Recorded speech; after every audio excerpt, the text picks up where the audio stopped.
Horns up, horns up, horns up, horns up, horns up, horns up, horns up, horns up. Is that enough? Sorry.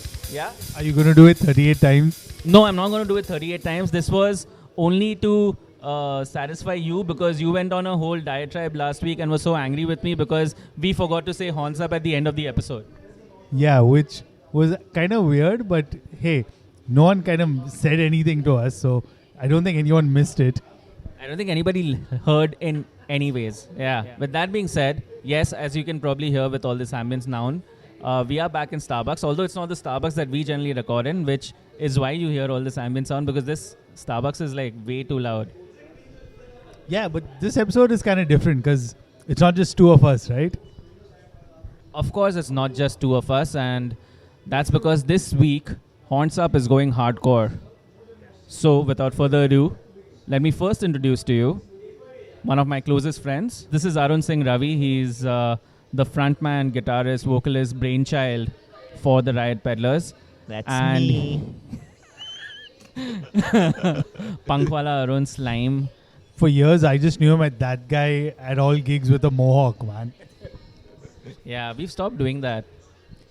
Yeah, Is that okay? So wait, why you're here talking with us at the moment is, now think of it this way. Horns Up is primarily a metal podcast, right? Yeah. And Peter and I are metalheads, and yet today we want to try and talk hardcore. So Arun, can you help us understand what hardcore is and why it's so not confused, but why it's almost metal or more metal than metal, and I don't know. It's always been a brother or sister to metal. Where do I start? So hardcore is a subgenre of punk that was formed right after the 70s, like the late 70s movement of punk rock, which were bands like the Sex Pistols and Ramones and stuff. And there were lots of kids in the States and even in the UK that liked that kind of music but felt that it lacked a certain amount of energy. And like these kids were these really low attention spanny sort of kids who were like, yeah, I like that, but something that's a little faster than this, you know. And these people were into like kind of metal, but just not that, you know, not like you should be able to understand what the guys are saying. It should just be fast. The song should end quickly.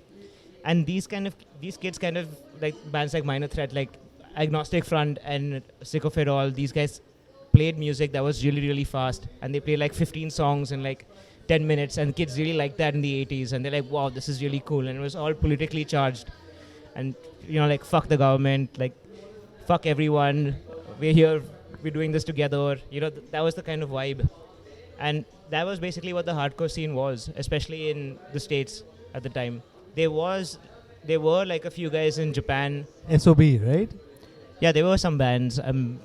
Forgot I think there was Gauze or Gaze, which was a 80s band from Japan. There were some UK bands, but most of the bands that I listened to were US based, and they were in the 80s. And I was like, fuck, this is really, really cool. And we did have Tripwire in India that was playing punk, which was again like the 79, 78 American punk. And I realized that no one over here listens to hardcore or knows what hardcore is, but it's such a huge, fast genre, and they listen to metal, so why isn't this like a thing here?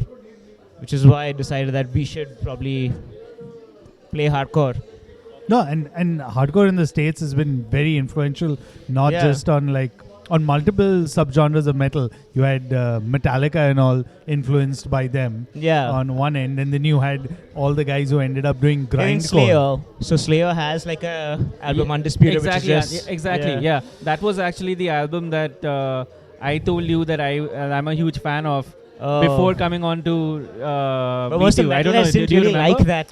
I fucking loved it because at that time so that Slayer album was my gateway to finding out about bands like Minor Threat, etc. Because I remember they did cover a Minor Threat song in that, on that album, and that entire Guilty sound of Being White. I think. And that entire soundscape of what is essentially Slayer without it being, if you strip away Slayer to its very core, which is the rhythm, the riff, the bass and the drums, and the staccato vocal style.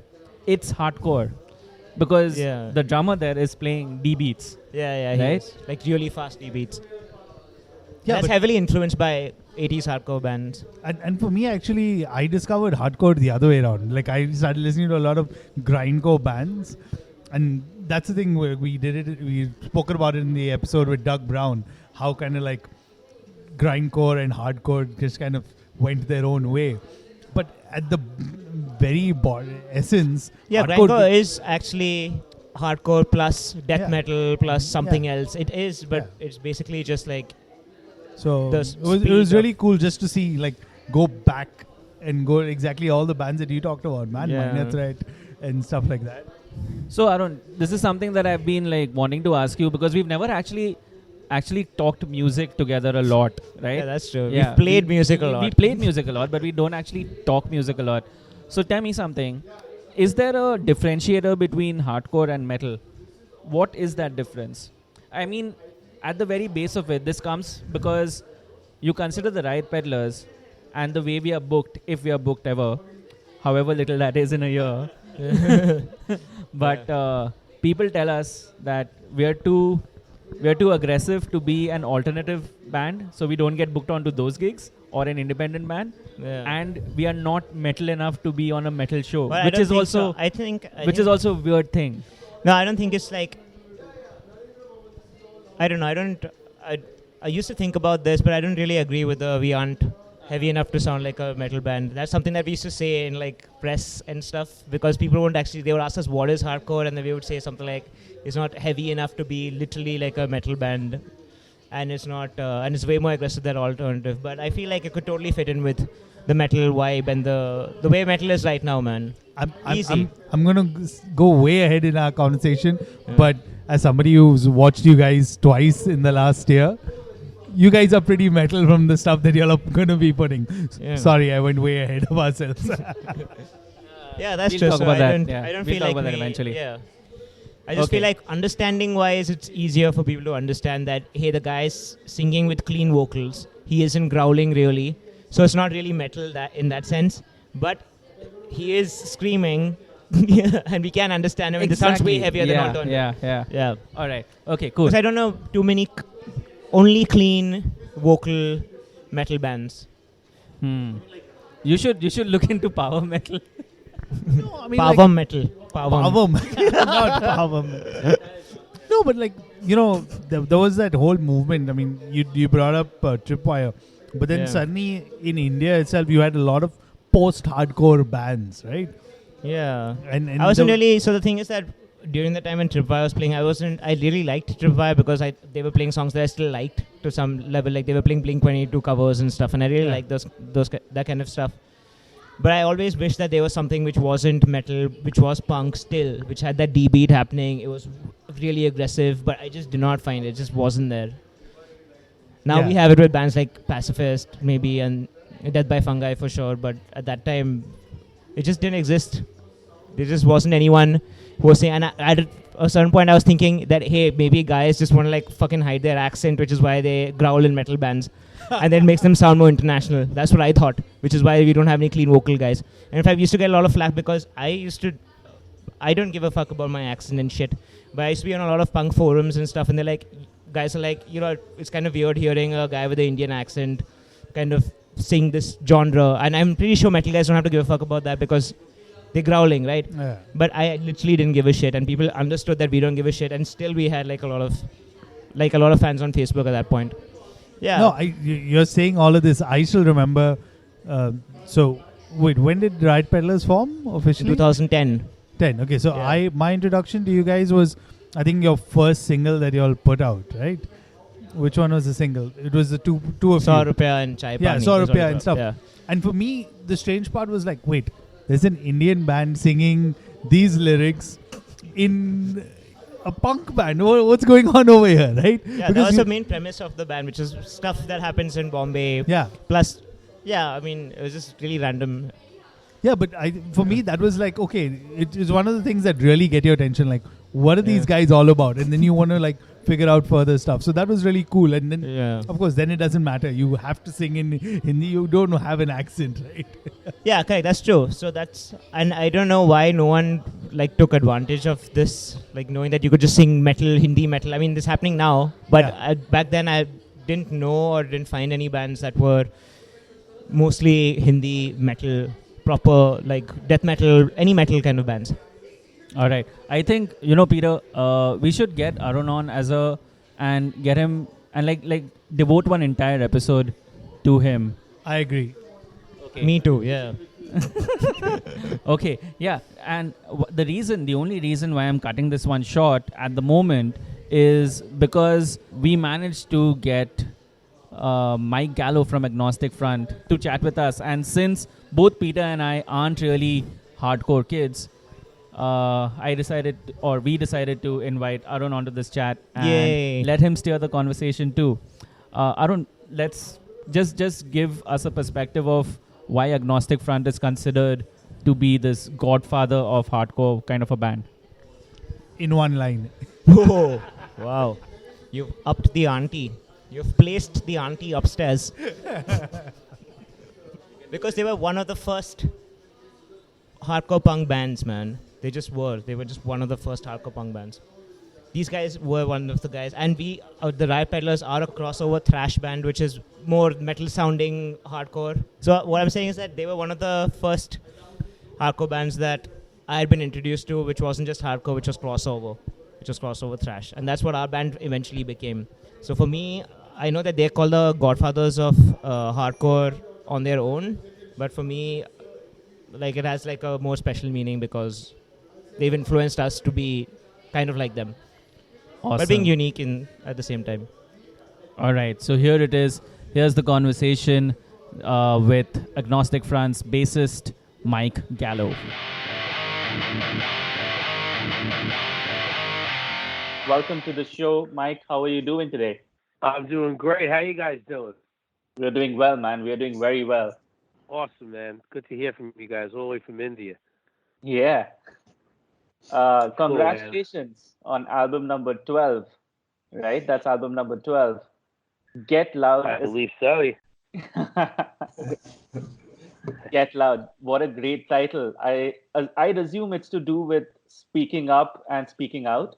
Absolutely. It's just with everything going on in the world now, it's a crazy world we live in, and I think it's always been a little bit crazy, and I think it's always gonna be crazy, no matter what, you know what I mean? But like, in order for us to have an opinion or even make some sort of changes, and I know that maybe our little voices may not be able to change the world, but at least it can make a difference. You know what I mean?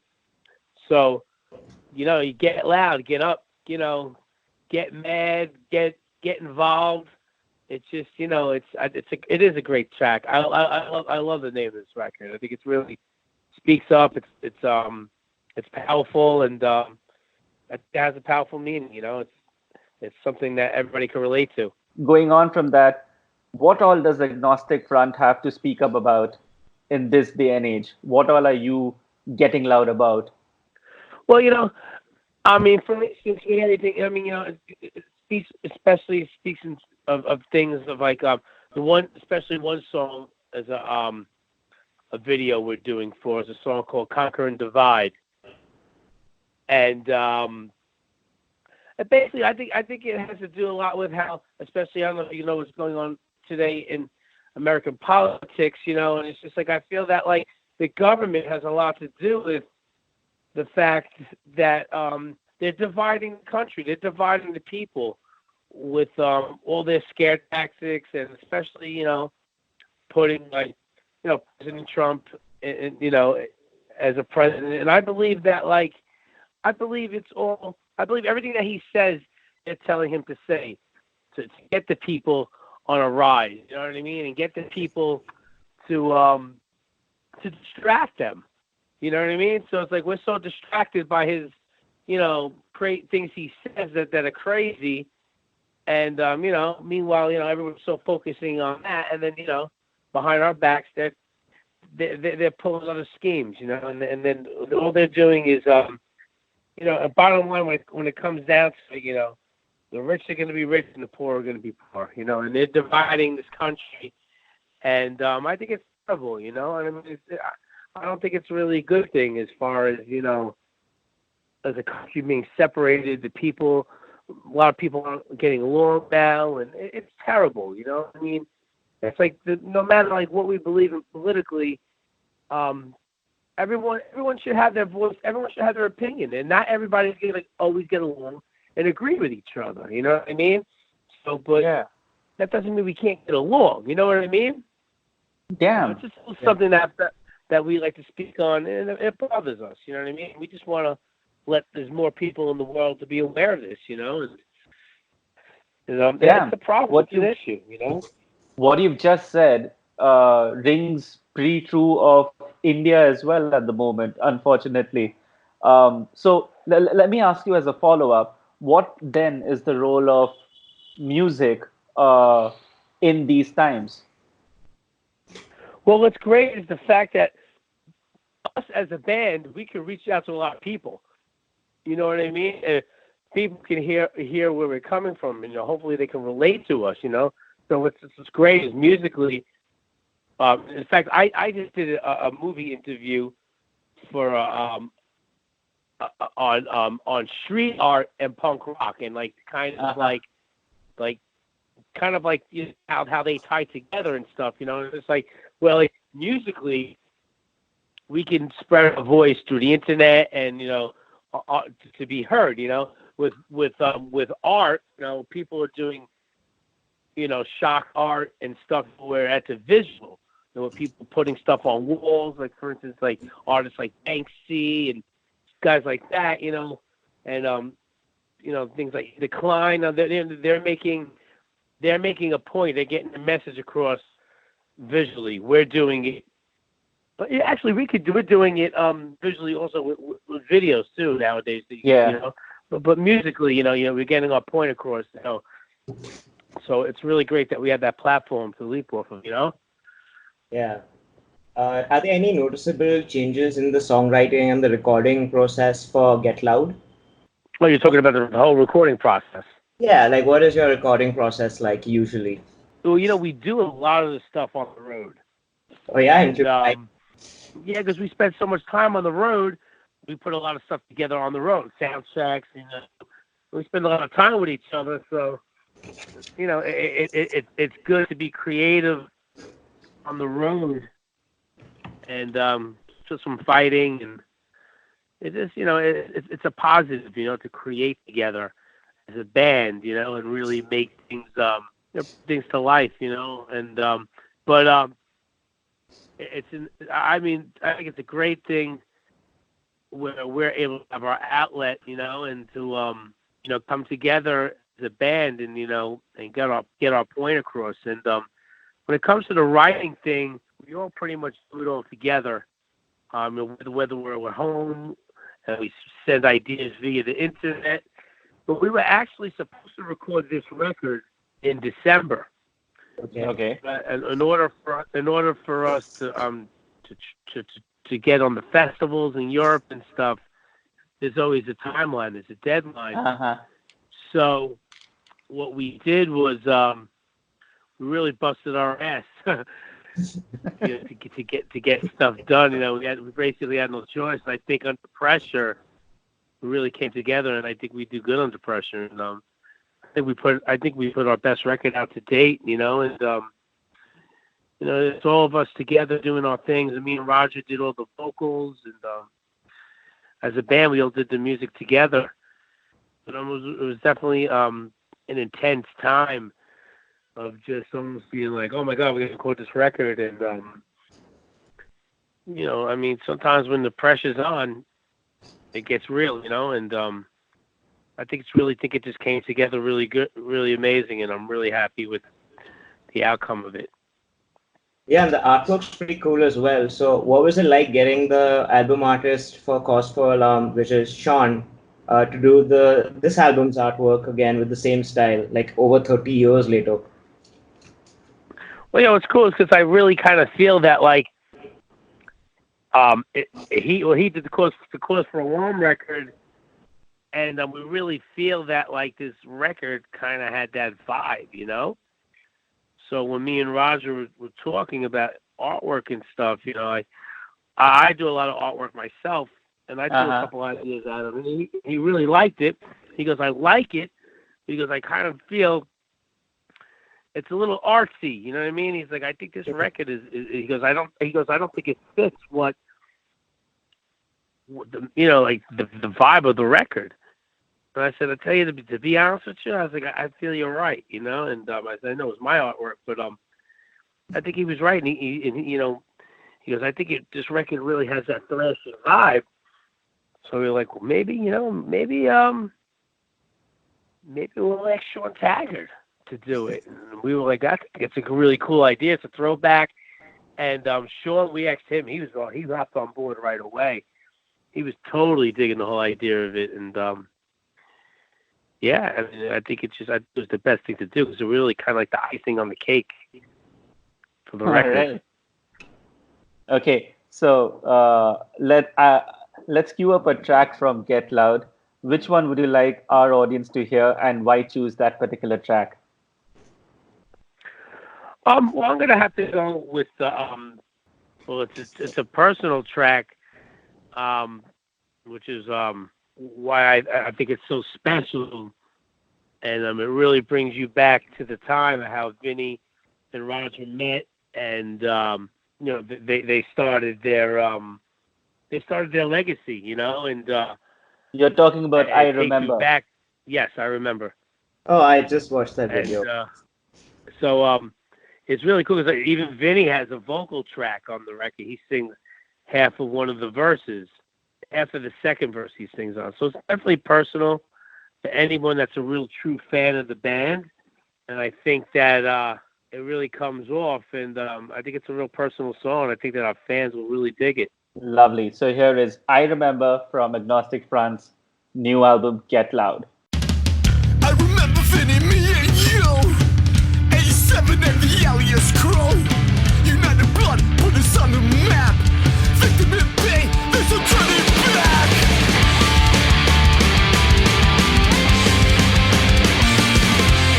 It's like you hit me, I'm a psycho going crazy. And anyone I saw with mom and I'm a Vinny. To pursue, gonna sweet CBGB. Fighting for hardcore in every city. Hey!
All right, so Chromax, Warzone, Murphy's Law, Agnostic Front, sick of it all. CBGBs is where it all began, the music, the lifestyle we represent.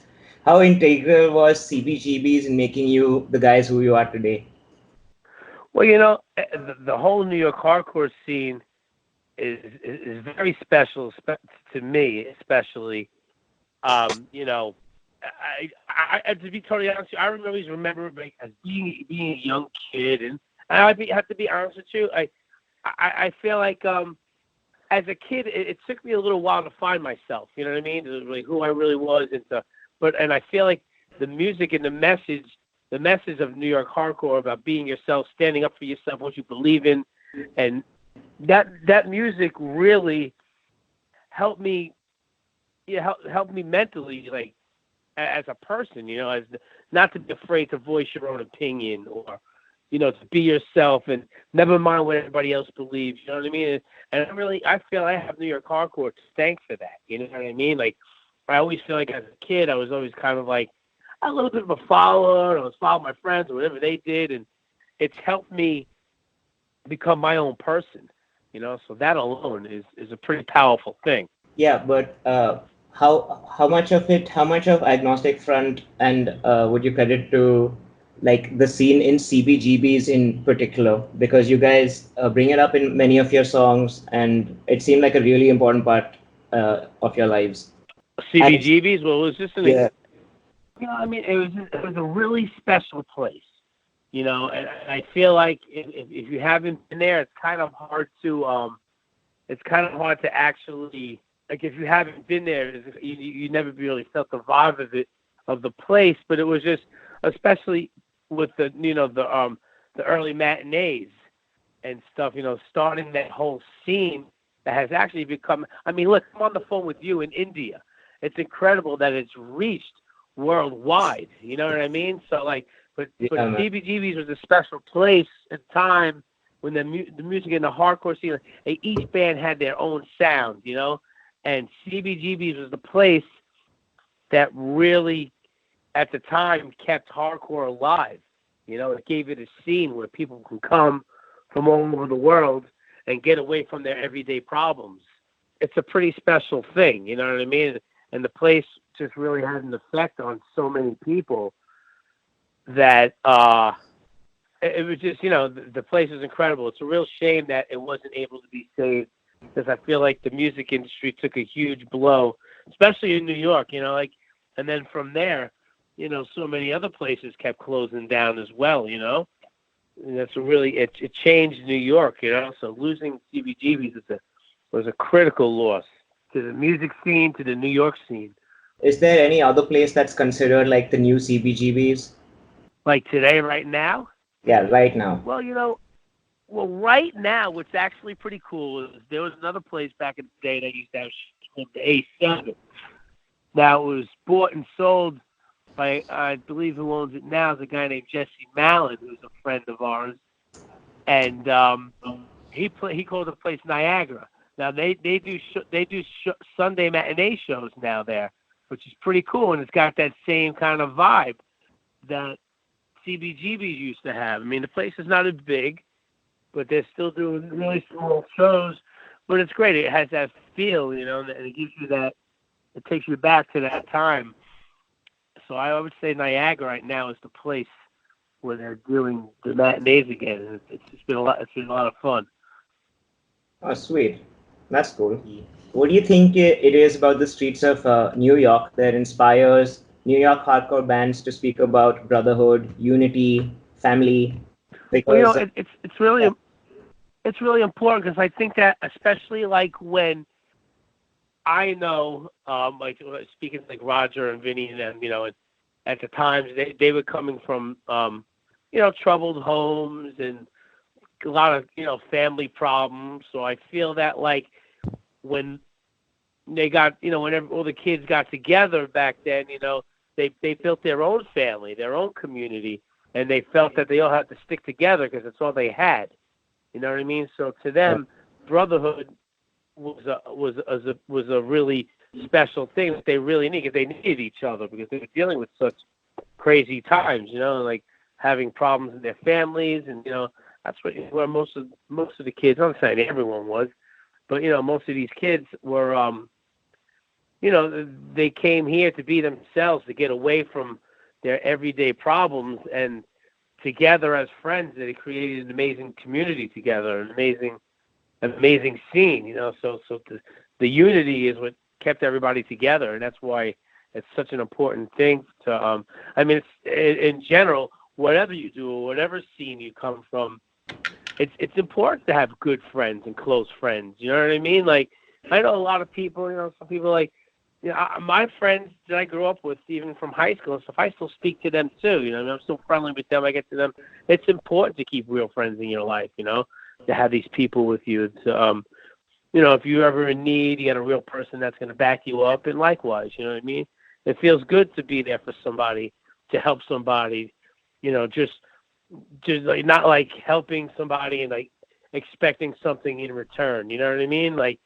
It feels good to just do something good for somebody, So it's all ties in together, And since we've been talking so much about the sound, here's a little bit of a slightly philosophical question, if I may peg it as that. Has the definition or your understanding of hardcore changed since you were a kid? How has it changed? Has it changed? And if so, how has it changed? I feel like the message has not changed. Musically, things have to change a little bit. You know what I mean? Like different influences, different types of music, and you know what? Bands. Not every band wants to sound the same. You know what I mean? So like, in order to do something interesting or do something that's not generic or the same as everybody else, you have to reach out to get different influences, So musically, some of the stuff has changed. Different bands have added all different styles of music to the hardcore sound, you know what I mean? Which I think is great, you know what I mean? Like, nothing can always just stay the same or always get stale and just nobody will be interested in it anymore, But I feel like the message is pretty much still the same. It's still there, still got the same spirit, the heart, and even the energies of the show is what always made me love hardcore, because it's made it so much different from everything else. Like I remember seeing Murphy's Law. It was the first hardcore band I've ever seen, and just been taken by surprise and be like, oh my God, I've never seen anything like this before. This is incredible, because the crowd reacts with the band, and that's what makes the whole show. And that hasn't changed with hardcore either, So it's just like, I feel like maybe musically it's changed a little bit here and there, but I feel like the message is still strong and it's still the same. And I think that I think this is a style of music. Sometimes you hear, oh, hardcore's dead, punk rock's dead, this and that. This music and the message is way too strong. The energy. It'll never die. This is a genre of music that's here to stay forever. It's never going to go away. Yeah, that's true, man.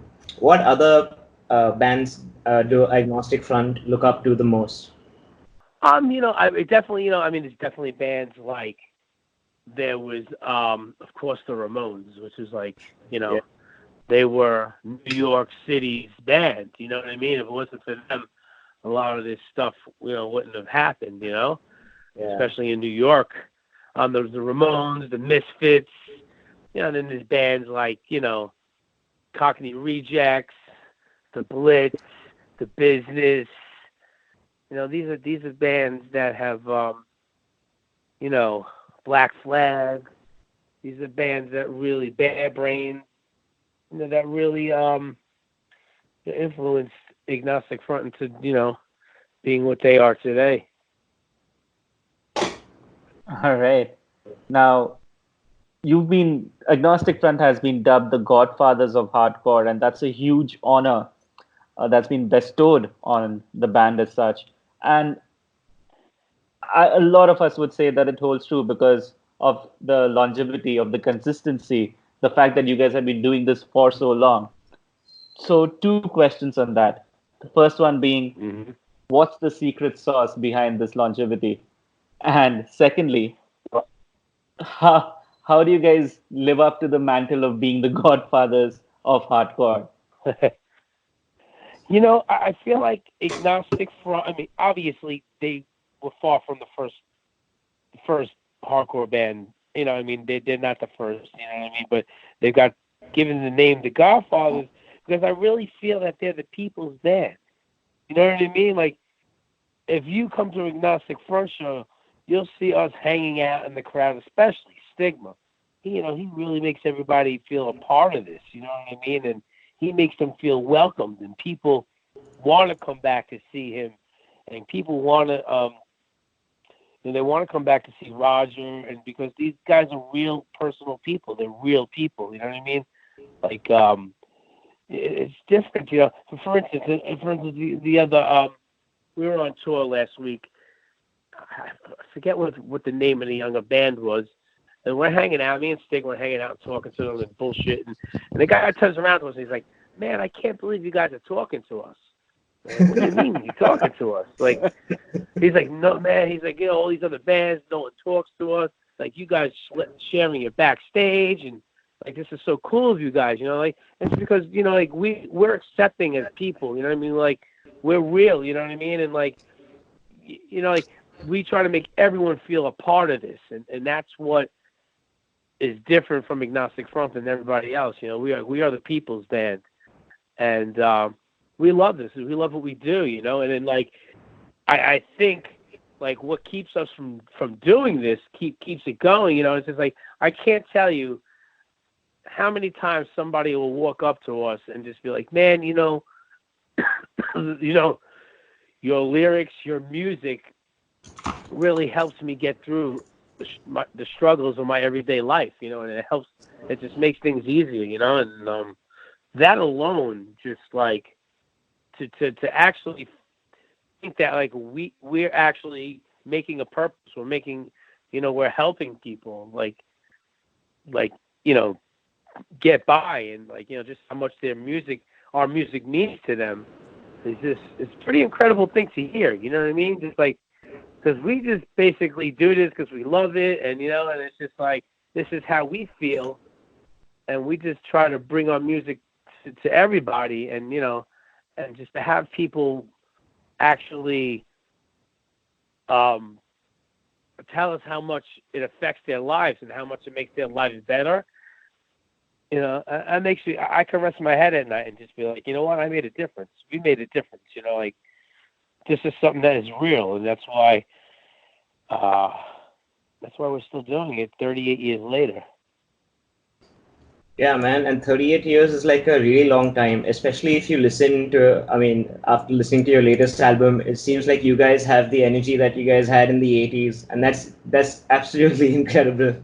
How are you guys so consistent? Like most bands usually, like after a certain point, they kind of change their sound or they go for something else. You guys are just fucking brutal, man. Like every album is just like, just exactly what I would expect from Agnostic Front.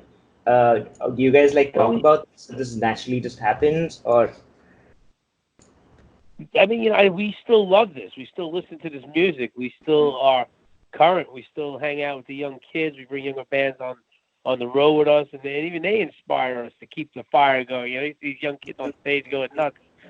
We're like, hey, we got to keep up with these kids, But we don't lose the fire because this is our lives. This is what we love. This is what we do. I don't understand. I know it's hard with bands. It's hard to keep the band together. But there's bands, they break up, they come back together, they do a reunion show, they make $1 million or for this and that. Like, that's, whatever. Whatever. We're not that bad. We want to give. We don't want to just take. You know what I mean? We want to give back to the hardcore, and that's what we're about. You know what I mean? And I think there's a difference. Not every band is like that. Yeah, and you've been doing it for a really long time, man. You just keep. It's it's crazy. I mean, the band's 38 years old. I'm only 44, Basically. And I've been with them for 18 years, and that's a freaking long time, like as it is, So it's pretty wild. So Mike, the last question, the final question: what's it gonna take to get Agnostic Front to come to India? Oh my God! Somebody just buy us a plane ticket so we can afford to get there. I would love to go there. But Holy it shit! just If takes a that's lot all of that it'll take, I kid you not, we can. Yeah. I mean, yeah. Then it Let's just do means it. saving up a bit. Because man, I'd love to go there. I mean, I really would. I couldn't even believe I just saw a phone call coming in from India. I was like, holy shit! I was like, I was like, wow! I didn't even know people like hardcore in India. Yeah. But it's amazing. It's incredible. I would love, love, love to go there. Yeah. I mean, just I think it all matters of like it's tough to go all the way to India. You know what I mean? I don't know how many people like hardcore there. You know what I mean? It's tough. It's a lot of money, but I mean, man, if any way possible, I would say financially. That's the only thing, and we'd love to come there. I don't know what else to really. You should know that Agnostic Front and the New York hardcore scene, including some guys from Washington DC, have inspired like a hardcore scene here in India. So we actually do have like a bunch of bands that play here, which are fully hardcore and crossover thrash. That's amazing. That's great to hear. Yeah, inspired by you. The message lives on. Cool, man. Alrighty. Thank you for your time. On that note, thank you so much, Mike. It's been a pleasure. Horns up and keep doing what you guys are doing. Thanks, buddy, man. Great to talk to you.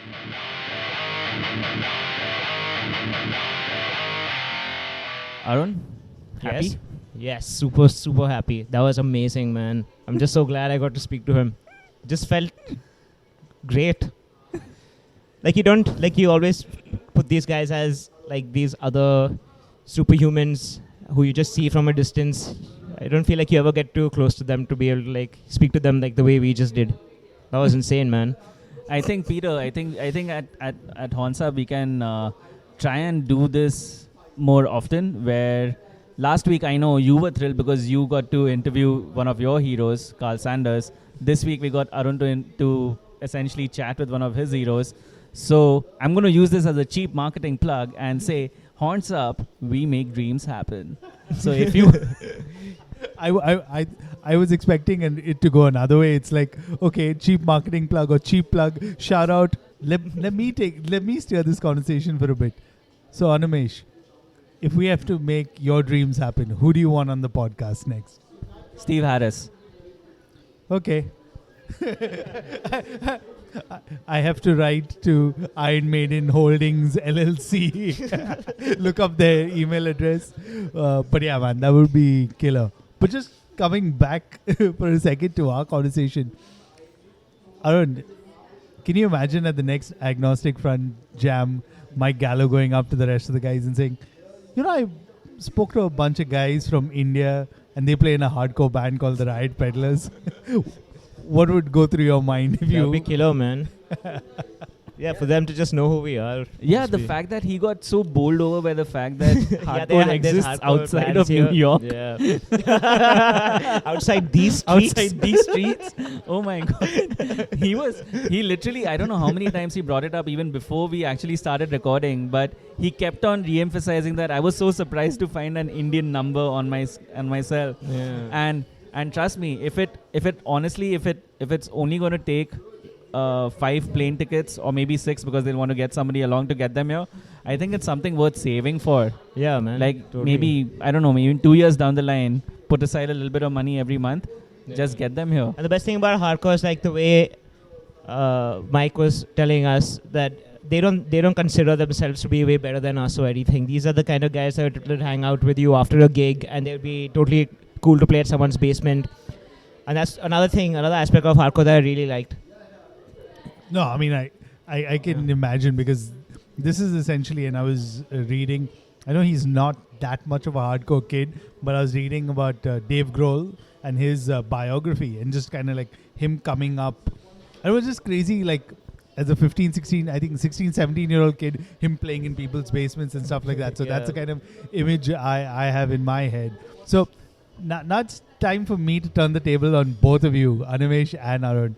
Because we brought up Riot Peddlers and how influential Agnostic Front. A little birdie told me that you guys are in the studio. So what can you tell us about that? And what's coming up? Well, we have an EP that's coming up soon, which is a 5-song EP that we've been wanting to release for a while now, and we're finally getting to it. We think it's gonna actually be really good, and it's gonna be as unique as our last EP, hopefully. But we let our listeners be the judge of that. We're pretty sure they won't be disappointed. You remember those reviews that came in after Sarcasm? Yeah, I remember that. They'll definitely not be disappointed. Yeah, You know, and the way the Indian music scene keeps changing and going through so many patterns, I'm pretty sure all those guys who reviewed Sarcasm are no longer even listening to like any Indian bands. Probably are listening to like the, I don't know, pop or whatever they listen to nowadays. No, they're all listening to Gut Slit. Or they're listening to any of the rap guys. Hip hop, whatever. Gully. Yeah, but fuck that shit. We're not even making music for them. We're making music for us. At least I am. Yeah, me too. Right? Yeah. This is something that we've been wanting to do for a really long time, and it's finally... Yeah, and it's... Yeah, it's taking shape. Yeah, it's taking shape. It's taking its own sweet time, but I think all that time will... And we aren't relying on it to be really successful or anything. Yeah, we're just putting it out there. Like, check this out. It needs to be put out. We just need to release this now. Yeah. Can whoever is listening to this have an expected release date? We're looking at Jan, sometime in mid-Jan. Okay. Yeah. So here's a Horns Up exclusive. For all of you who are listening, Jan, Riot Peddlers, new decade, new year, new Riot Peddlers EP. Vision 2020 couldn't ever be this clear. Wow. Very good. Oh my god. अबे तू तो लिखे यार lyrics इसके बाद. अरे यार. Damn it. That's on the third EP whenever that comes out. Anyways, thank you so much, Arun, for your time. It's been a pleasure. Thanks for having me, guys. Do you want people to reach out to you so that they can chat with you on Twitter or something? If so, share your ID. Otherwise, don't. Whatever your call. Or you could reach me on Instagram if you want at the Riot Peddler. Yeah, that's the Riot Peddler, singular. Yeah, singular. Okay, there's no plural. Yeah. All right. And for the rest of you, I'm at Asmoani. And I'm at Trend Crusher. You can write to us at HornsUpPod. Ek bari at least, yeah, just come on, send in a hi so that we at least know that somebody's out there listening. Yeah, that's all I'm asking for. Maybe I'm asking for too much. But hey, horns up, we make dreams come true. Till the next time, horns up. Horns up. Horns up.